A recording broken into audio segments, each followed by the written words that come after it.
I held on to old grudges like they were treasure.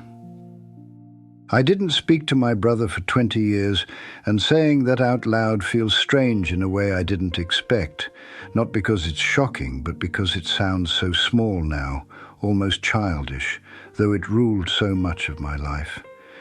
There's no dramatic story behind it, nothing that would make anyone gasp or say they understand.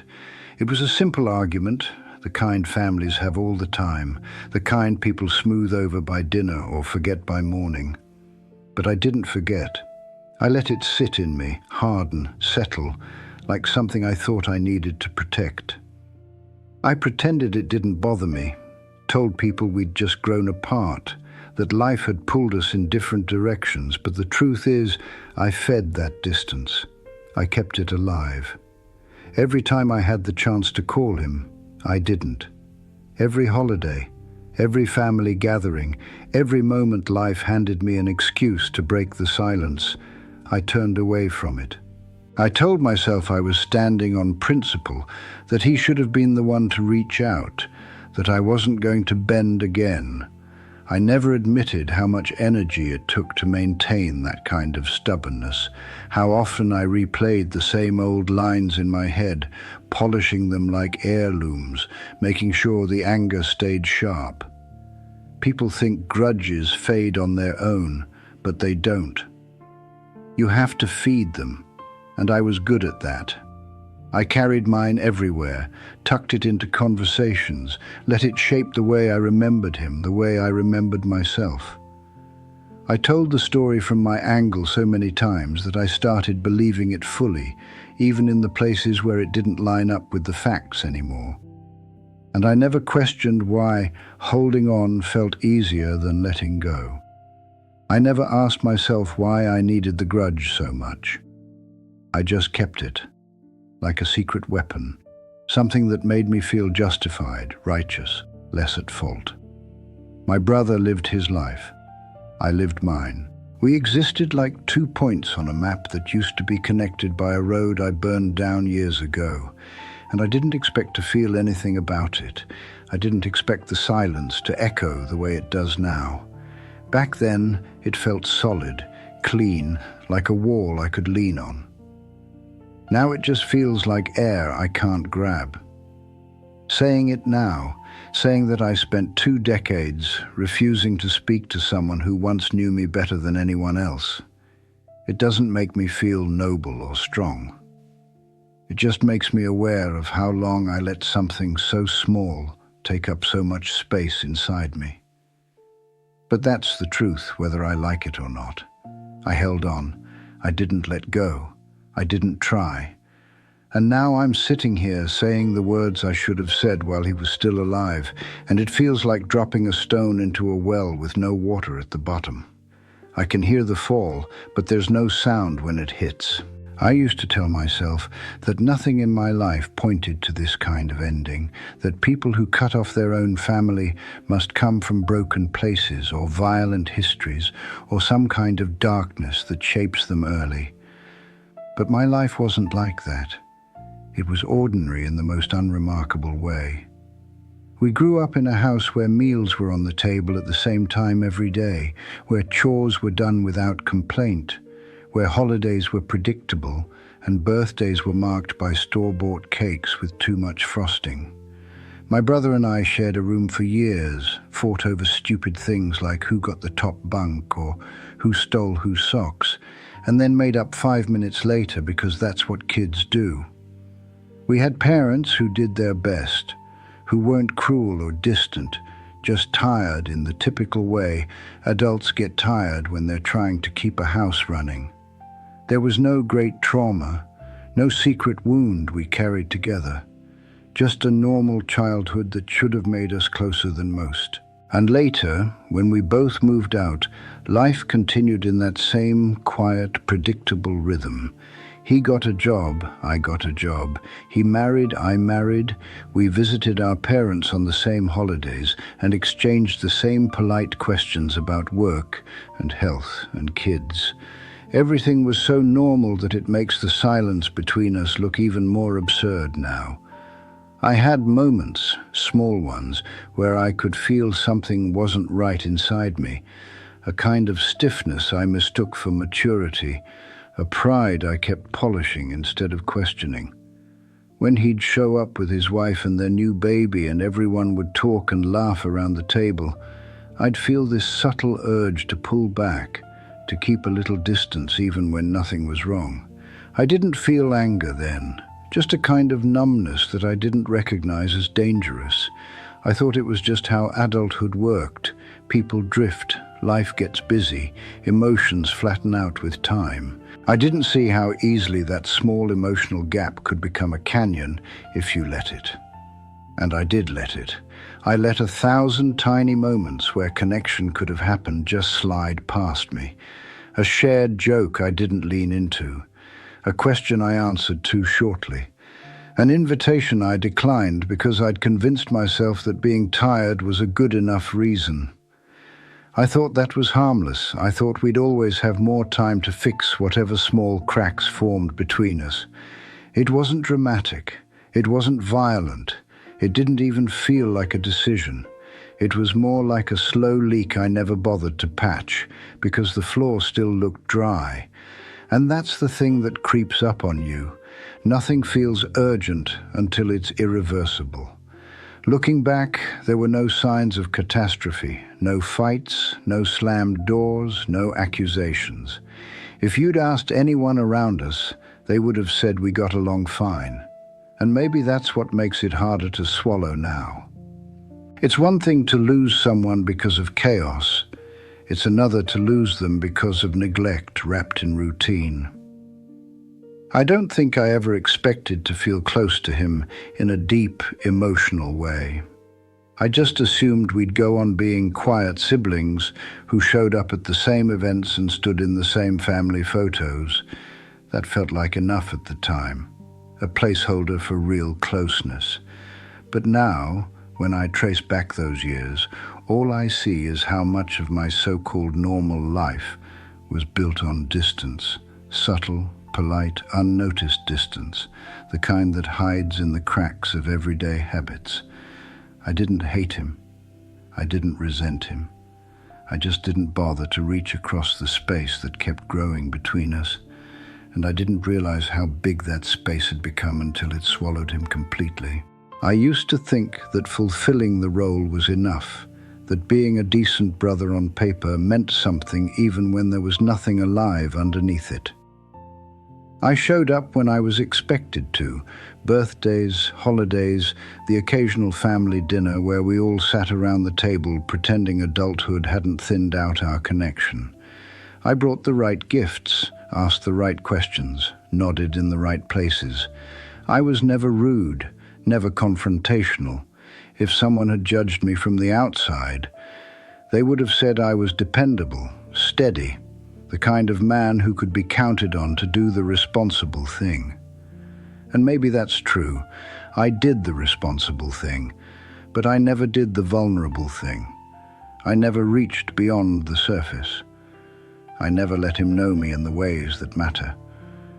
There were moments, small ones, easy to miss, where that became painfully obvious, even then. Like the time he asked me to help him move into his new place, and we spent the whole afternoon carrying boxes in silence, filling it with meaningless comments about the weather or the traffic.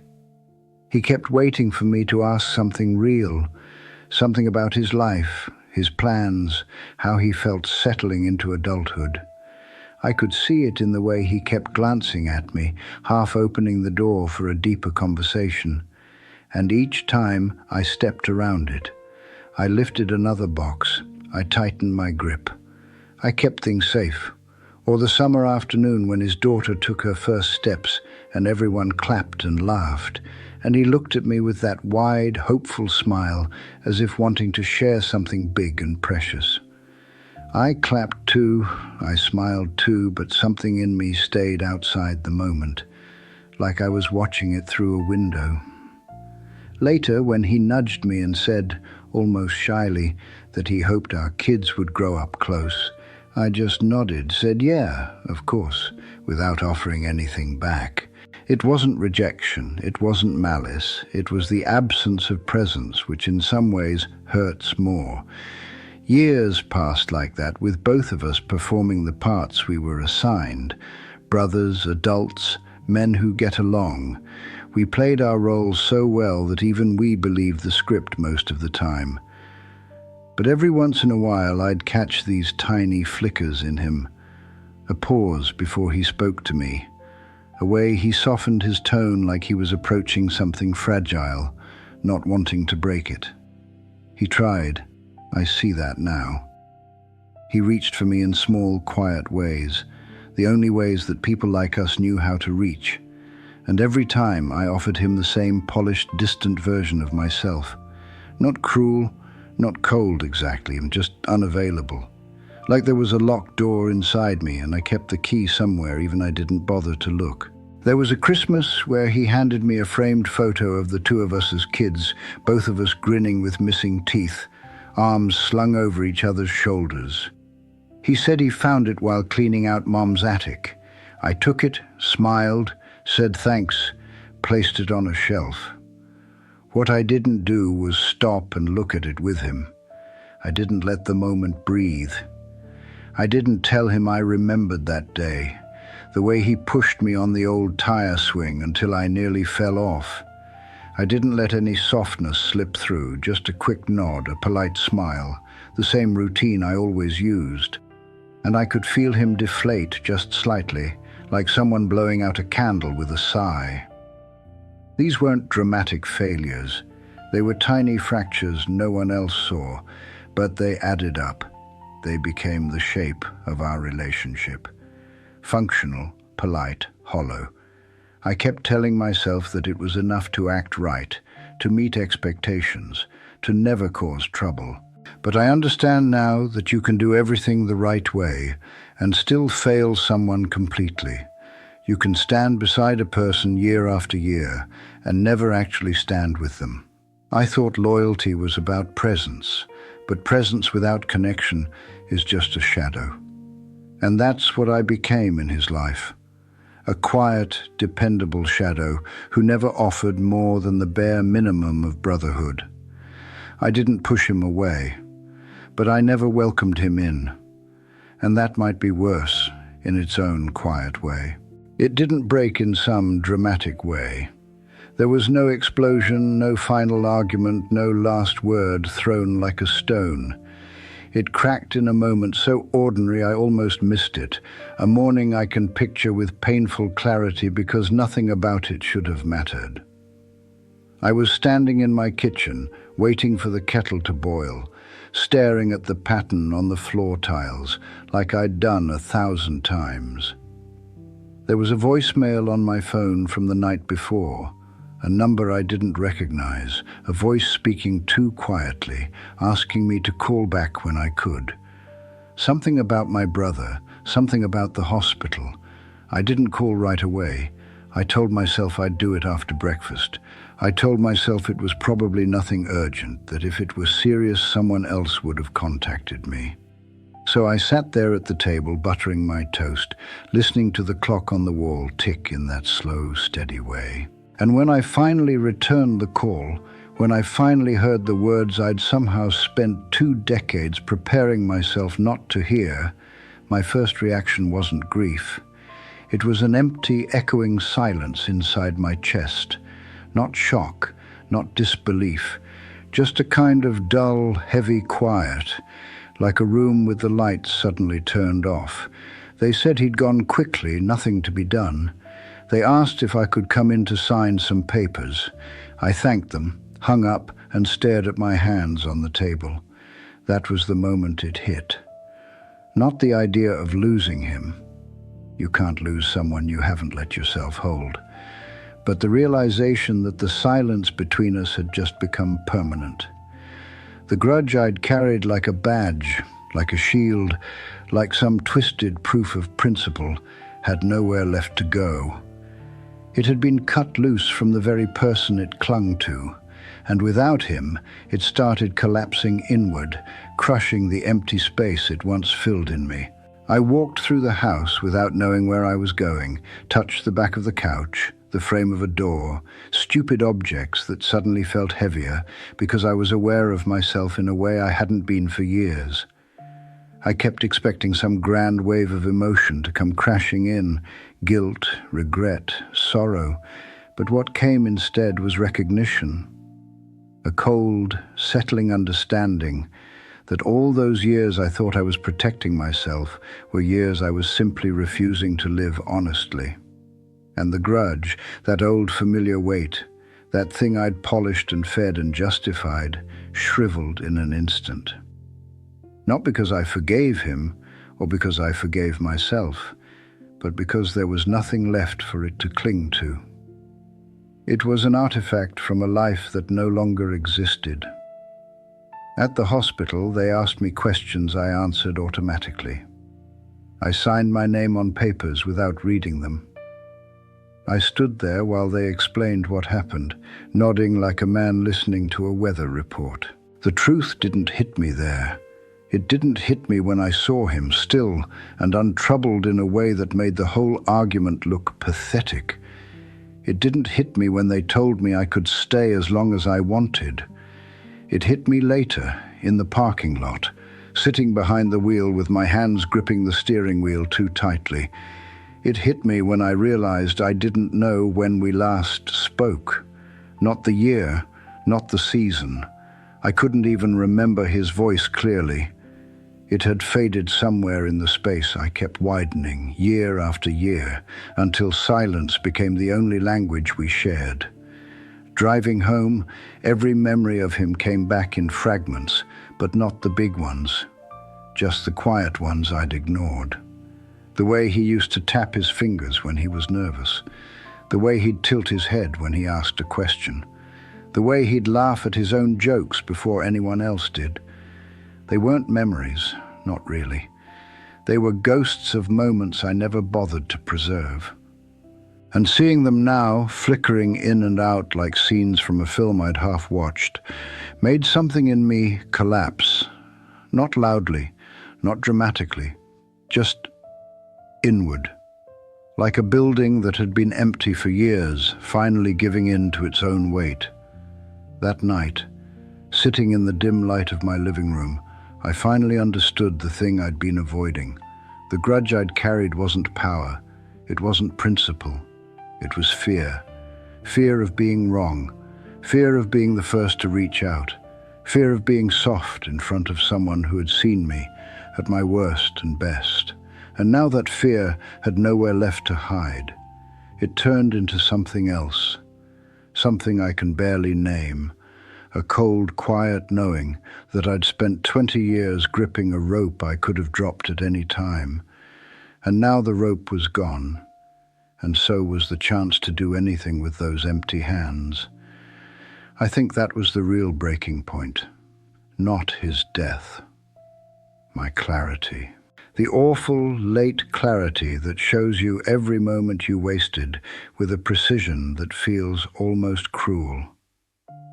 I sat there in the dark, staring at nothing, and for the first time in my life I said it out loud. I held on too long, too hard, for no reason that matters now, and the room didn't answer back. It didn't have to. The silence was enough. The days after the funeral moved strangely, like time had loosened and didn't know how to hold itself together anymore. People talked around me, not to me, offering condolences that slid off before they landed because they were meant for a grief I didn't have the right shape for. I stood there accepting their words with that same familiar mask. Polite, steady, contained. And somewhere in the middle of it all, I realized I wasn't pretending anymore. There was nothing left to protect. The anger that used to sit in my chest like a stone had dissolved, and what was left wasn't guilt or self-hatred or any of the things people expect when they imagine regret. It was just an empty, steady ache. The kind that doesn't demand anything, doesn't cry for anything, doesn't move. It just sits with you. When everyone went home and the house got quiet again, I tried to imagine what I would have said to him if I'd had the chance. Not some dramatic apology, not a speech. Probably something small, something ordinary, maybe just his name, spoken without the armor, and that thought alone hit harder than anything else. How little it would have taken to break 20 years of silence, how small the gesture could have been, a call, a question, a visit, a moment of softness, and how easily I could have given that if I wasn't so convinced that holding on made me strong. I keep thinking about the last time we were in the same room. I don't remember what we talked about. I don't remember what he wore, or whether he looked tired, or if he tried, even then, to find some angle into a real conversation. I only remember leaving, telling myself I'd deal with things later, that there was always more time than it felt like. Later became never without me noticing, and now the only version of him I have is the one I failed to reach. The house feels different now, not because he was ever in it, but because the silence inside me finally has a shape. A shape I can't change, can't soften, can't talk my way out of. I sit in the evenings with the lights off, not out of sadness, but because the dark feels more honest. It strips away the stories I used to tell myself, leaves just the truth that I built a part of my identity around a grudge that wasn't worth a single missed hour with him, the truth that stubbornness became the closest thing I had to loyalty, the truth that I wasted 2 decades proving something no one was asking me to prove. There's no lesson here, no neat ending. I'm not going to say I've grown or changed or found closure. That would be another lie, and I think I'm finally done with those. What I have now is a life that keeps moving forward, even though a part of it stopped before I was ready. I make coffee in the mornings. I read the paper. I keep the house clean. I talk to neighbors about the weather, and underneath all of it is that steady ache, not loud, not sharp, just present. A reminder of the space I never bridged and the man I never let myself be.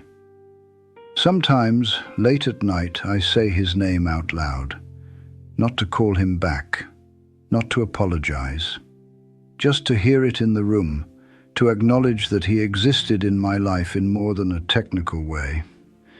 It feels strange every time, like I'm practicing a language I should have been fluent in. I don't expect anyone to understand this. I'm not telling it so someone will pat my hand or tell me I did my best. I didn't. And that's the point. This is the part of life no one teaches you how to face. The part where the truth shows up after the chance to do anything about it is gone.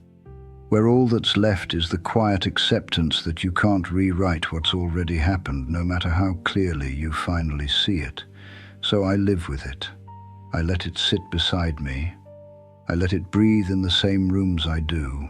And some nights, when the house is so still I can hear the hum of the refrigerator, I understand that this is the closest thing to peace I'm going to get. Not forgiveness, not redemption, just honesty, laid bare at the end of everything. I don't hold the grudge anymore. There's nothing left to hold, but the space it took up doesn't disappear. It stays like an imprint on the floor where a piece of furniture once stood. A faint shape, stubborn, refusing to fade. I touch it sometimes, not to mourn, not to fix, just to acknowledge it. It's part of the room now, part of me, and that's all there is. There's no second ending, no soft turn toward hope. There's just the truth I should have spoken years ago, finally sitting in the open, quiet and undeniable. And I'll carry it with me, not as a wound, not as a warning, just as something real, the only real thing left between us.